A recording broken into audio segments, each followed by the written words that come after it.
Hey guys, Jam here, and in today's video I'm going to be finally painting up the giant Nurgle kitbash that I did months ago. So let's just get straight into it. And as you can see here, I primed this guy brown. Now I thought this would be a really good base because the model is going to be mostly a bone color, and also thought it might be a good kind of undertone just in case I miss some bits and it might just look like rust or something like that. And because I've never painted anything this big before, I thought I'd give my airbrush a proper go. See if I can get some sweet little transitions and stuff like that on the shoulder pads. And I kind of did, but not really. I feel like I should have done a bit more with that, but you know, maybe in future projects. But anyway, so I start off spraying 90% of this model with Xandri dust. And when I say 90%, I mean like I'm spraying all the panels of armor, but I'm leaving just a little bit of a line on the edges. So there's kind of a transition between the Xandri dust and that brown undercoat. Like I said, I'm trying to create kind of a fade and transition through all the different colors here.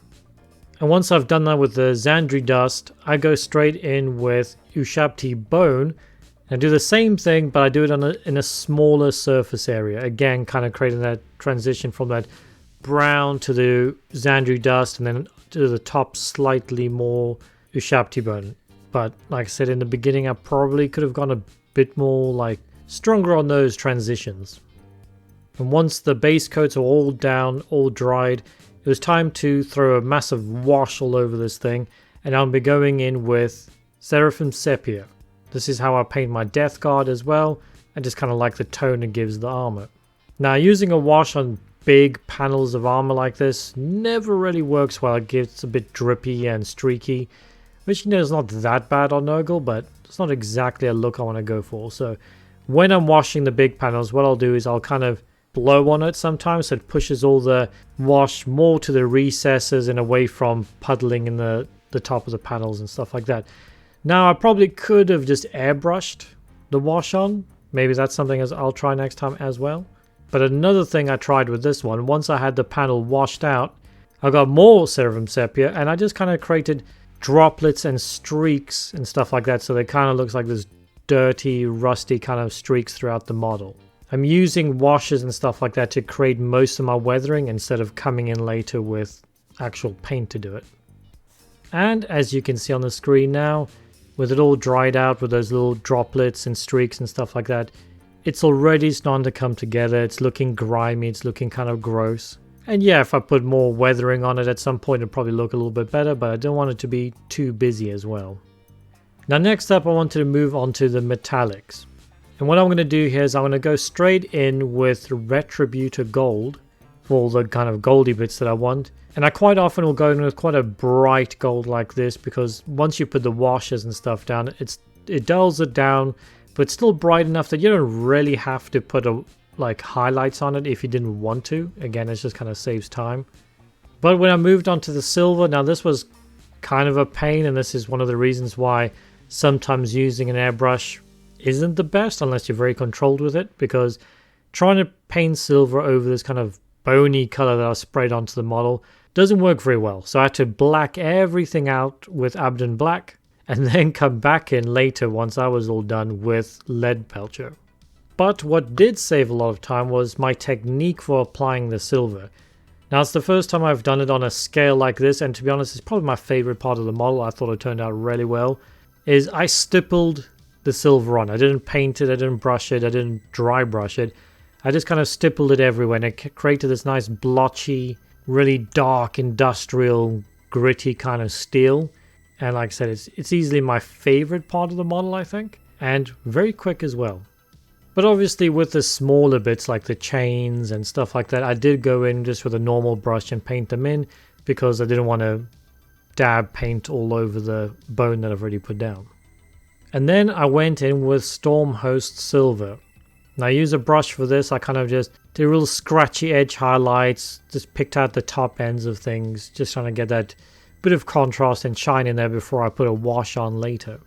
But my next step was the kind of hoodie thing he's got on and his loincloth. Now I've said this before in my previous Lord of Contagion kitbash video.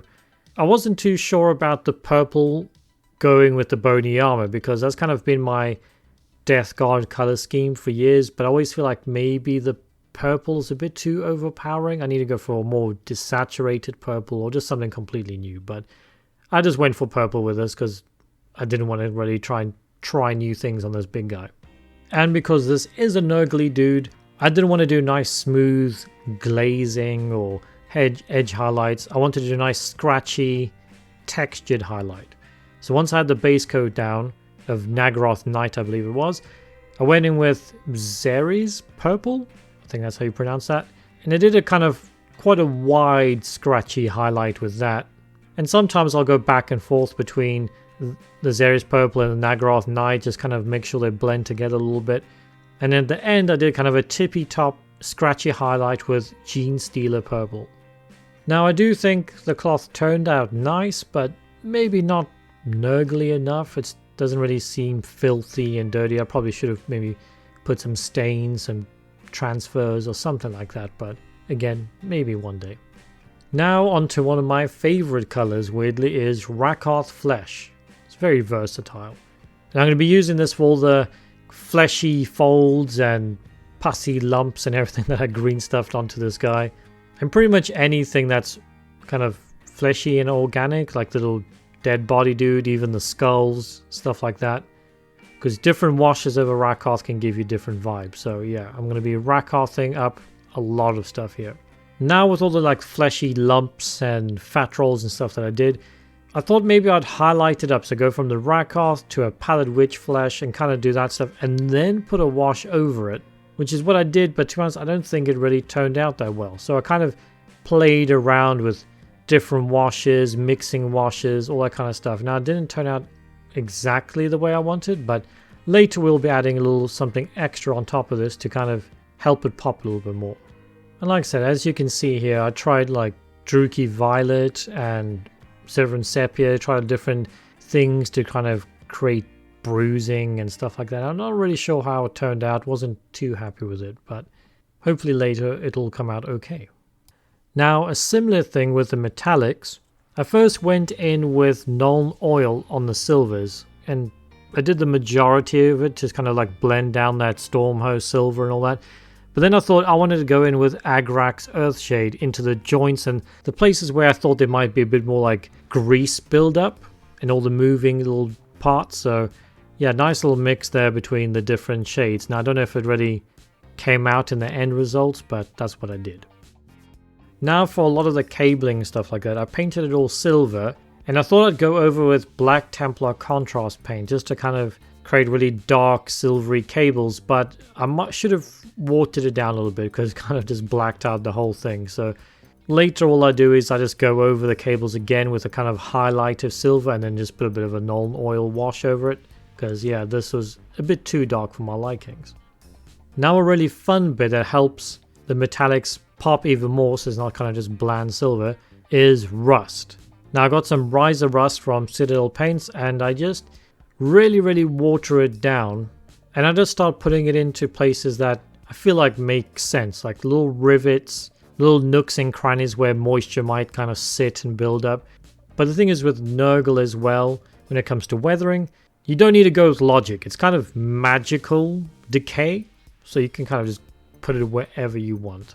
I mean, for example, I used, which I presume is pronounced Nicolac Oxide, to create weathering on the gold, but I don't even know if this is a sort of metal that would oxidize, but again, this is magical warp decay, so I'm just going to slap this stuff on and hope for the best. And when I say slap on, I mean don't put too much on, because this stuff rarely stands out. It's another thing I probably should have watered down a little bit, but yeah, it just adds more interest to the metallics. Now the next part that I jump on is the wooden spikes coming out of its back. Well, I don't know if it's its back, it's kind of its head / shoulders, I don't know. But anyway, so go from Dryad Bark, highlight up with Gorthor Brown, and then an even smaller highlight of Baneblade Brown. And then once those woody bits were done, I decided to move on to little pincer blades, I guess. And I just went for black on these, highlighted up with grays, but I'm not quite sure if this was the right choice. I feel like maybe it stands out too much. Everything else is quite brown, rusty, organic, fleshy colors, and then there's just really stark kind of black gray. So maybe I should have gone for more of a fleshy tone, but I don't know. Let me know in the comments below. And as I was saying earlier about Rakarth's flesh being so great, with all the bits I wanted to look like aged kind of rotty bone, I just went over them with Agrak's Earthshade as well. But now we're going to go into the eyeballs, and I wasn't quite sure what color to go with here. I was thinking, should I go green because it's kind of Nurgle-y, but then I thought maybe that will blend in too much. So I just went with red. So I base coat the whole thing, the little eyeballs with Mephiston red. Then I tried to do kind of like a reflective, shiny edge highlight with Evil Sun Scarlet, and then an even smaller version of that with Fire Dragon Bright. Like I said, to try and get that kind of illusion of a glowing reflective lenses. Now for the little Plague Bearer dude on his shoulder, I just went for kind of a standard Nurgle green. So I base coated him in Death Guard green, highlighted up with, well, kind of more layered to be honest, Elysian green, and then highlighted with Ogren camo. But now jumping to the face. Now I wasn't quite sure what to do with this. I quite like the art that Games Workshop does with that kind of like the fade from like a black to the bonish kind of color. But I thought I'm probably not skilled enough for that, so I just highlighted it up with Pallid Witch Flesh. Give it a nice kind of scratchy, rough highlights to it. And then I decided I wanted to add a bit more color to this model. So some of the tubing and stuff popping out of this guy, and some of the power packs and the cabling coming out of the weapon and stuff, I wanted a kind of green power glow coming out of it. So I base coated them all in Warpstone glow, and then I highlighted over that with Moot green, because that's the brightest green I had. Now I used those same colors as well to kind of do the glass panel on the door on the top, kind of make it look like it's filled up with warpy energy, or I don't know, it's like liquidy ooze in there. I kind of just stippled the highlights on and hoped for the best.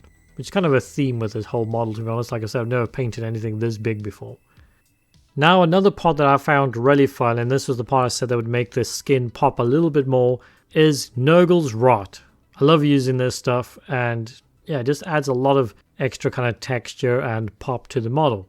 Now I didn't want to go too over the top, but I kind of just, any kind of round pussy nodules or things where like it might have looked like some things have burst on him, I've kind of filled up little craters with this stuff, and I've put little green pussy stuff in between all the fat rolls on the legs, and I definitely feel like this helped the skin look a bit more gross. It has a bit more contrast to it. Yeah, it's great stuff. Now the opposite to that, one of the more tedious and long painstaking parts of this model, was doing the kind of edge highlights and stuff like that. I mean, it brings the model to life more than anything else, but yeah. Now again, this is a Nurgle model, so I wanted to go very rough, very scratchy, not super clean edge highlights. I'm adding lots of scuffs and nicks everywhere to give that illusion of weathering throughout the entire model. Some places maybe I went over the top, but I think, you know, again, it's Nurgle, so it works. And that was basically the majority of the model done, to be honest. And it's on to the basing. So for the base, I just base coated the entire ground in Mechanicus Standard Grey, because my Death Guard's basing scheme is kind of a destroyed city, so there's just grey dust and rubble everywhere. And then once that was done, I then base coated other stuff on the base. So the barbed wire did in silver, obviously in lead belcher, and then the little kind of toxic tank thing I got on the floor, I painted in yellow. Now in hindsight, maybe I should have gone for a red. Maybe it would have popped better with the rest of the stuff, but yeah, I just went for yellow on this one. And once everything was base coated, I just washed the entire base, everything, in Agrak's Earthshade. Then once that was done, I dry brushed up the floor with Dawnstone pretty much everywhere. And then I went with a finer, more specific highlight with Administratum Grey, just on the kind of toppy bits. And then one thing I usually like to do on my bases like this is I'll go back in with the wash that I used, and I'll just put another layer around the rocks and stuff like that to create more contrast, but to create a bit more of a shadow.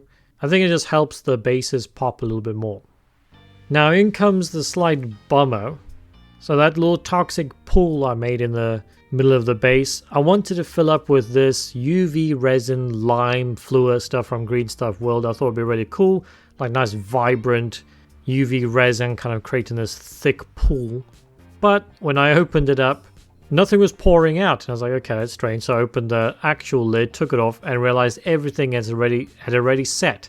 It was just a big resiny rubber ball in the middle of it. So I don't know how that's happened because, I thought it only sets with UV, but I have had it lying around for a while, I guess. So I had to improvise, unfortunately, and I had to paint in the ooze that I wanted. So I went to moot green.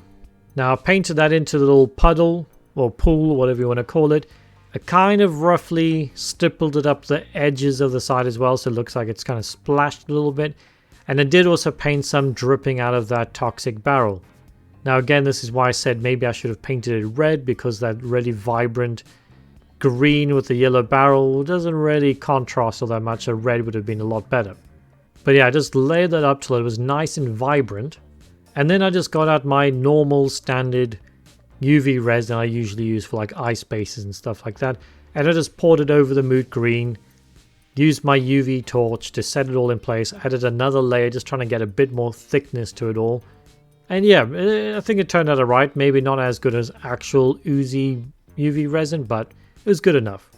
And with that, the model is done. So let's switch over to a little showcase.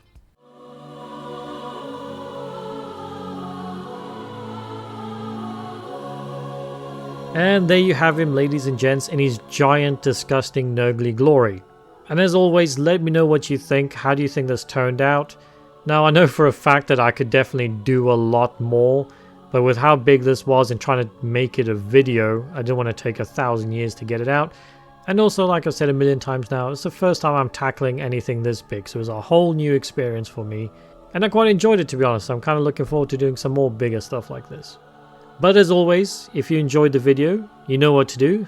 Do a man a favor, maybe drop a little subscribe, a little like, a little share. I always really appreciate it. And if you want to go that extra step, I do have a Patreon and a YouTube membership as well. And lastly, something I actually probably should have mentioned in the beginning of this video, I'm going to be trying something a little bit different here to kind of supplement the channel a little bit. And I'm actually going to be selling this model. So once you've done watching this, I'll put the link down below and jump onto eBay, and hopefully, if you guys like the model, maybe you can get your hands on it. But that's enough rambling from me. Once again, I hope you enjoyed the video, and I'll see you in the next one. Bye bye.